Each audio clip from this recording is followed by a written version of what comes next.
class. So this is where, sorry, this The is, recording is started, ma'am. okay, thank you so much. So good morning once again, and everybody welcome back to the class. We'll pick up from where we left yesterday. We were discussing the selling process and we were discussing, and the steps were prospecting, pre-approach, approach, presentation, uh, and up till now, what we have discussed is prospecting, pre-approach, and approach. I kept saying that approach does not mean that you are meeting your client. Approach means that this is the first time when you're establishing the contact. And you may have to establish a contact not just once, maybe twice, thrice, 4 times, 5 times before you get to actually meet the client online or offline. So approach may actually stretch for a long period of time, and that completely depends on how good were you in your prospecting and pre-approach. Because if you have filtered your data well, and if you have understood your client well, then maybe your approach will be a short process and you will soon come to the presentation part. But if you have not done your homework well, then the classwork will not happen. So the first 3 processes, the prospecting and pre-approach, are so important. You need to spend so much time in trying to understand your clients if you want that your approach process takes the shortest possible time so that soon you can do a sales presentation to your client. If you do not do those processes well, then approach goes on and on and on. You keep trying to establish contact, but you do not get the required answers. Now, to help you understand the sales presentation before I tell you the theory, I thought let's understand this with a case, a very personal case. So I'm not really talking about some big organizations or something like that, but a very personal case which hopefully you can understand, which will help you to understand the negotiation better so that you can apply it. So the case is that you want to sell your bike and you have a meeting with buyer called Ram. I mean, it can be anyone, Ram, Shyam, whatever. You need at least 32,000 rupees. I mean, this is something below which you definitely need 32,000 rupees. As per the market valuation, so, you do your market research and people try to find out, you try to find out what is the value of the bike as per the market. And as per the market valuation, the reasonable value is around 40,000. Further, you've decided that you will not go below 35,000 for any buyer, including Ram, because if you do not get anyone to give you 35,000 for the bike, then you might as well give it to your friend Shyam for 32,000 rupees. Because if you have to give it at a lesser price, then you want to give it to your friend so that for whatever reason, and you will get to 32,000 rupees. So you're not being very unrealistic. Somewhere the market valuation price is 40,000 and you are expecting 35,000, and because you need money, so you're saying if I don't get 35,000 from a buyer, then I'll give it to my friend Shyam for 32,000. At any point you do not understand anything, you have a query, just unmute and ask. So now let's understand this case. So this is a negotiation which you have to now have with your buyer, Ram, or whatever. But you just walk into a negotiation. Have you done your pre-approach? Have you done your research? Have you tried to understand the situation from others' point of view? Are you very clear with what your goal is? So some questions that we should always ask before we go into a negotiation is, what is the goal? Why are you going? Is it, for example, in this case, the goal may not always be to sell. Maybe the first time you're meeting the client, the goal may be just to make the client aware of the presence about your company, about your product. The goal every time may not be sell, sell, sell. Sell comes later. So what is the goal? Understand that. Very important. What is your partner? which is best alternative to a negotiated agreement. In short, that if you do not get your goal, if you do not reach your goal, then what is plan B? What will you fall back on? You do not go into meetings without a partner. You should be ready for the worst. What is your reservation price? Okay, lowest. This is below this, I will not go from the buyer. What is the most likely price? And what is your stretch goal? Stretch goal means what's your dream? I mean, how much I wish I could get. So let's look at this case again and try to answer these questions. So I'll repeat the case again. You want to sell a bike. The market valuation is 40,000. You have a buyer and you're not willing to go less than 35,000 from the buyer. If you don't get 35,000, then you'll give it to your friend for 32,000. So let's answer these questions. What is the goal? Sell the bike in this particular case. What is your partner? So if I'm not able to get 35,000, then I'm selling to a friend for 32,000. What is the reservation price? 35,000. What is the most likely price, which is the market valuation? 40,000. And what is your stretch goal? Well, in this case, maybe the stretch goal, the dream goal is 45,000. Now, very, very important. And all this comes from your pre-approach. Have you done your research? Did you find out that what is the market saying about the product? So if the market is saying 40,000 and you walk into a meeting not knowing what the market is saying, you don't know the most likely price. What is your stretch goal? If the market is saying the likely price is 40,000 and you put a stretch goal of 60,000, what are you doing? I mean, good to see dreams, but there's a limit to see the dreams. You very well know that you are seeing an outrageous dream which will never be fulfilled. So is your stretch goal also realistic? Even is your dream realistic? It's good to dream, but how realistic is your dream? What is your reservation price? How much are you? You can't say that the market is saying 40,000 and my reservation price is 39,000. Excuse me. Again, you're not being realistic, because you have to understand that the buyer will negotiate. You are only looking at the picture from your point of view. But in order to set a reservation price, you need to look at the picture from the buyer's point of view also. The buyer also knows that the market is saying that the price is 40,000.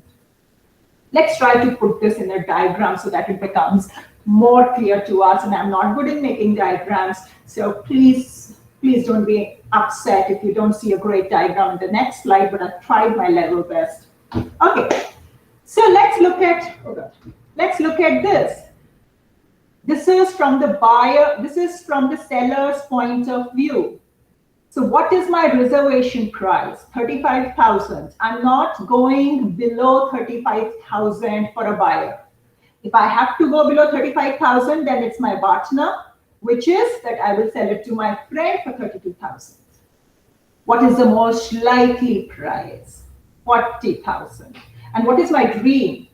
45,000. However, selling is when you have empathy. When you look at the picture from the other's point of view also. Selling is when you are realistic, so that even your dreams are realistic. And while this is the picture from the seller's point of view, let's look at the picture from a buyer's point of view. So a buyer. The buyer also knows that the most likely price most probably is 40,000. So what is the price that most probably he would like to stretch maximum? I mean, if he's really, really in need of a bike, maybe he'll go to 42,000. What is the most likely price? He too would most probably like to give 35,000. And obviously, he too has a right to see dreams, and he too would like to have a negotiation with you, and maybe he would like to get it in 30,000. Right? Just like you have a dream of 45,000, of getting 45,000, maybe he too has a dream of only giving 30,000. Obviously, all these figures do not come unless and until you do your research. These cannot come from I think. So I'm putting these figures assuming that I have done my research. And obviously, what is his Bhatna if he's not able to get the bike? And we hardly come to know what is the Bhatna of the other party, which is extremely difficult, but we know that he too may have some fallback plan. Maybe he has another buyer and he would negotiate with that buyer. Well, if I look at this picture, then what does it tell me? It gives me a lot of figures. It gives me from 30,000 to 45,000. But why am I making this diagram? Because I want to know that what is the zone of potential agreement. What is that zone where negotiations will most probably give a deal and I don't have to go to Bhatna? And what will be the zone of potential agreement, or ZOPA as we call it? Think about it for some time. And the ZOPA will be between the reservation price of the seller and the reservation price of the buyer, right?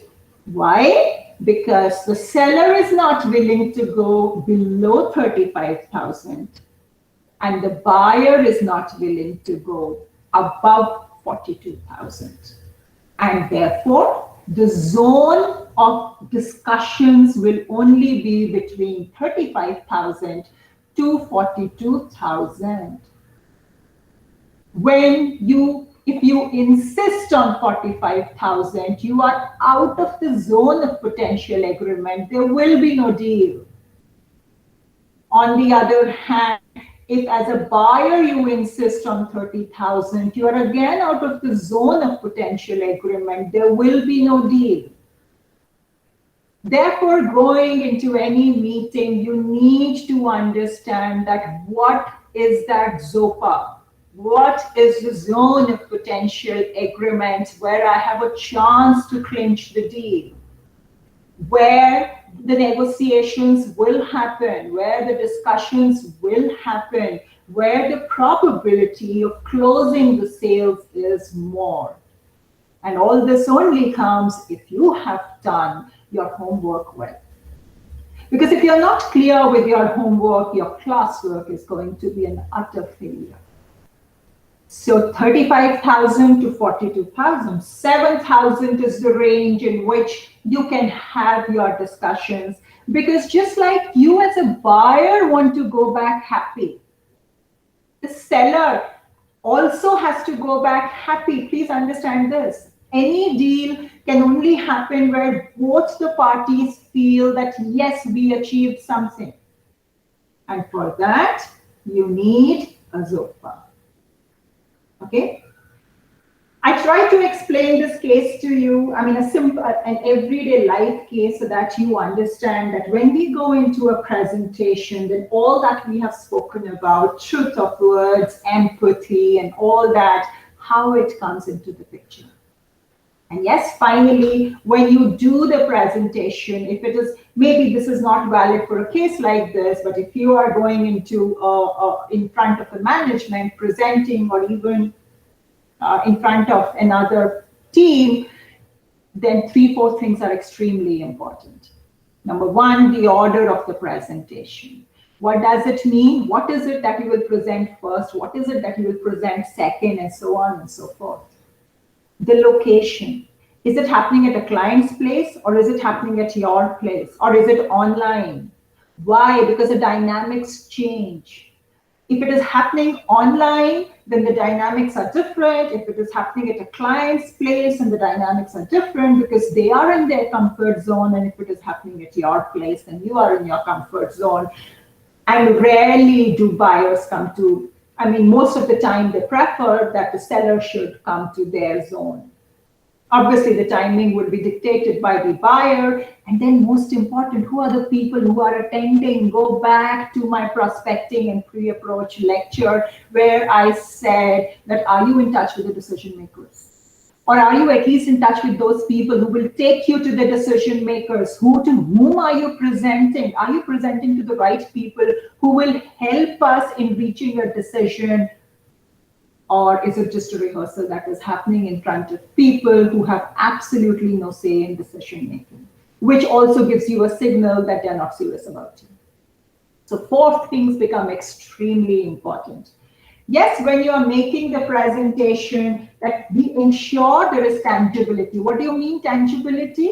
That there is something concrete you are talking about. Assurance that yes, you will be able to fulfill your commitments. You have to, assurance can be in the form of warranties and guarantees. Responsiveness. Now, responsiveness is extremely important because you have been doing approach.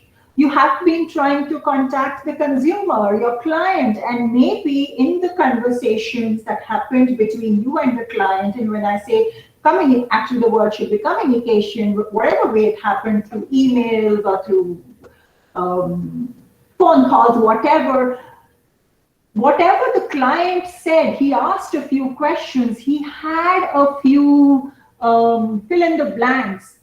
Have you addressed them in the presentation? Or have you come over there with your standard presentation and confidence that yes, this is what we have always presented and this is what we will present today also? You're going to irritate the buyer, because he has been telling you during approach that I have these fears and apprehensions, I have these questions. Have you customized the presentation according to his needs? Again, homework. So I keep saying, selling has very little to do with classwork. It's homework. Reliability. Obviously, if you can share that who are your other clients, how long they've been with you, or some kind of testimonials, then you give the assurance, you tell them that you are a reliable party. Again, go back to my last lecture where I said, if you belong to some famous brand, use it, because it gives reliability. And if you don't, which is also okay if you're an entrepreneur, then find out how you make them believe that you will not run away with their money, or you will deliver on time. And I keep emphasizing empathy. See the picture from the other's point of view also. Understand what is their partner. Understand what is your partner. Understand what is ZOPA, the zone of potential agreement, and that you can only understand if you understand the word called empathy. Yeah? The famous HBR article, which I will share with you, it says that the elements of formal presentation should be, so you should state obviously the scope, talk about the advantages of your product. Don't just talk about things which are common with you and your competitors. They know it. How are you different? Emphasize that. Responsiveness or recommended solutions. Your buyer had shared some apprehensions with you. Are you providing a solution to that? You can never run away from financial analysis. In fact, that is the most important thing, because at the end of every deal, that is what we want. Have you done your homework well? Don't use sentences like, yes, my finance will get in touch with you. No, please don't. For example, if they have said that I hope you do know that business only runs on credit. If they have said, for example, your company's credit period may be 15 days, but if the buyer is saying, hey, I will not be able to make the payment in 15 days, I need at least 20, 25 days. Have you discussed it with your finance and come up with a solution which suits both of you? And not stand there and say, oh yeah, I will get back to you on this. No. You don't get too many chances for presentation. You only get one chance, and that too sometimes with great difficulty. You cannot go over there without answers to the questions. Finally, the implementation schedule, which means when will the delivery happen? If they require some training, when will the training happen? What is the schedule? Is it acceptable to both? Go ahead and then sign the contract, which gives it a legal sanction, because nothing verbal will ever stand the test of time. if you will read various books of sales and distribution, or you will listen to various lectures and so on, you will find 100 things which tell you what to do, what not to do. And we can go on adding to the list, but most probably, let me just show you something which I picked up from a lot of articles and then just took the ones which, in my experience, are very important. Again and again, lack of response to customer needs and objections. Please do not do this. Responsiveness. If people have asked you a question, look for an answer. This is one of the worst. You know, when in a presentation, people go and you ask them about the product, they look at their papers. You should be a walking, talking encyclopedia about your product. You don't need to look at papers to know about your product. And if you need to look at papers to know about your product, you really can't blame the buyer, because you've just told the buyer, I'm not a very, very reliable person. I'm not a very competent person. My knowledge about my own product is not there. So, you know how good I am. Listen. The best salespeople are not those who go yuckety yuck yak. The best salespeople are those who listen. Because it's only when you listen that you come to know the fears, the questions of the other party. And this is true for any relationship. Don't brush off questions. So this is not relevant. Of course this is relevant. The buyer is asking, it is relevant. And don't overcomplicate with technical jargons if it's a technical product, because you need. The best teachers are not those who teach the difficult, easy topic in the most difficult manner. The best people are those who teach the most difficult topic in the most easy manner. Simplify it down to your buyer. You are not here to judge his intellectual capacity. You are not here to have an intellectual match with him. Who's other intelligent? Or other intelligent. You are there to simplify things for him so that he is also as educated about the product as you are. Because only when he's educated about the product that he will get the comfort, he will get the confidence, and only when he gets the confidence will he think that you are reliable, and only when he think you are reliable that he will think of closing the deal with you. You need to empower your buyer if you want things to move in a positive direction. And as I said, all this is easier said than done, but this is something which we learn by practice. At this point, let me end the class, because let me stop the recording and let me come back to you and open the floor for discussion. So I will stop the recording now and open the floor for discussion.